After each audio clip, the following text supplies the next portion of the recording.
Vê se essa história é familiar para você.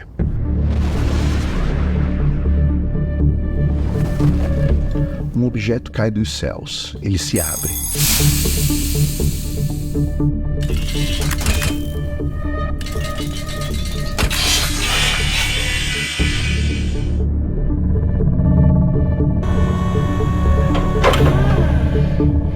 Ergue-se sobre 3 longas pernas metálicas e assustador dispara.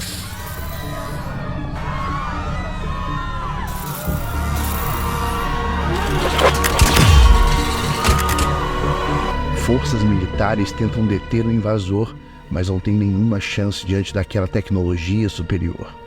Trata-se de um aparato alienígena, mais especificamente vindo de uma civilização hostil habitante de Marte. Logo, outro cilindro cai na Terra. E outro, e mais outro, dezenas. Cidades inteiras são evacuadas. O terror se espalha. Seria uma questão de tempo até os humanos serem varridos do planeta. Logo se descobre que o interesse desses alienígenas aqui na Terra era se alimentar do sangue humano. Eles passam a criar humanos para conseguir obter sangue desses sujeitos.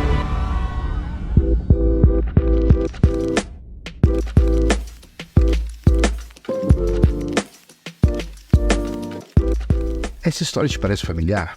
Variações maiores ou menores dela já foram contadas e recontadas. Filmes, séries, livros, mas esse enredo tem uma origem. O livro A Guerra dos Mundos, de Herbert George Wells, escrito há mais de um século, lá em 1898. Por que essas ideias ainda são familiar um século depois de terem sido escritas? Elas propõem uma ideia de um outro mundo possível, um mundo que se choca com o nosso. Mas o Wells cria uma imagem sobre esse outro mundo a partir do mundo dele, o mundo lá do final do século XIX. Os invasores são considerados uma civilização superior contra a qual não teríamos a menor chance. Essa imaginação é a imaginação possível ao Wells. E aqui não quero tentar decifrar as intenções do autor. Sequer o autor é tão relevante porque eu quero tentar te apontar aqui. Essas imagens são replicadas por mais de um século porque, de alguma forma, ainda estão entre os mundos possíveis que nossa imaginação permite. Mas o que há de paralelo entre nós e o contexto do fim do século XIX?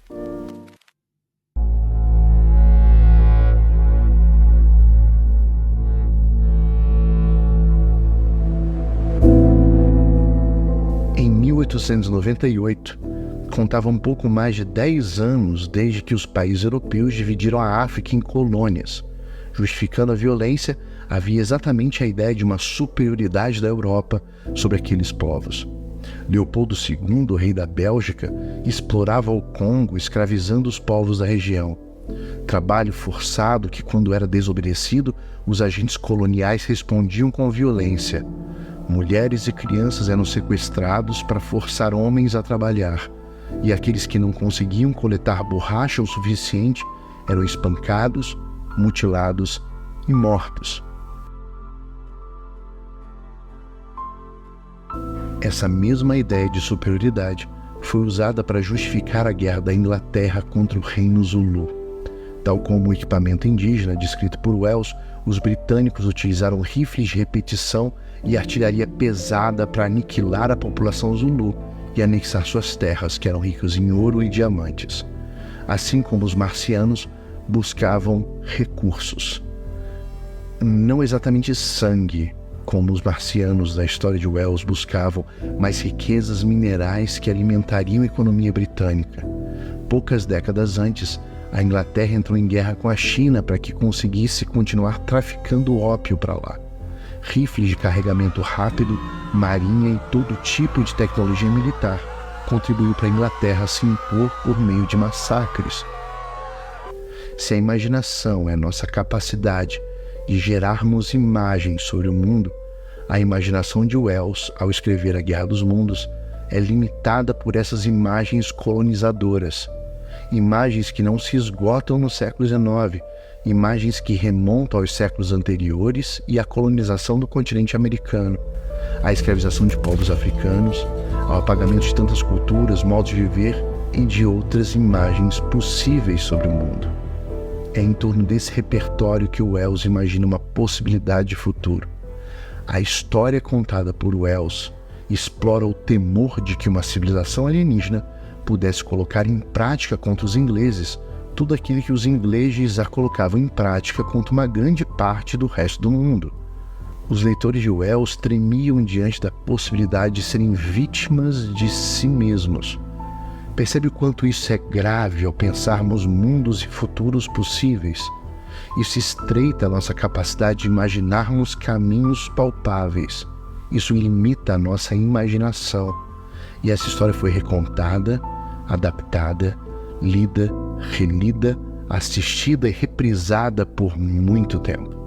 Até nossos dias, há alguns desses elementos que permanecem na ficção científica. É um imaginário que permanece, mas é um imaginário estreito. Há outros imaginários, mas eles são muito menos conhecidos. Outras formas de conceber, por exemplo, povos extraterrestres que por vezes se valem de referências diferentes àquelas usadas por Wells. Uma dessas formas é o livro Estrela Vermelha, de Alexander Bogdanov, escrito apenas 10 anos depois do livro de Wells, lá em 1908. Um livro que, apesar de ter sido escrito em um contexto muito próximo temporalmente, é muito menos conhecido.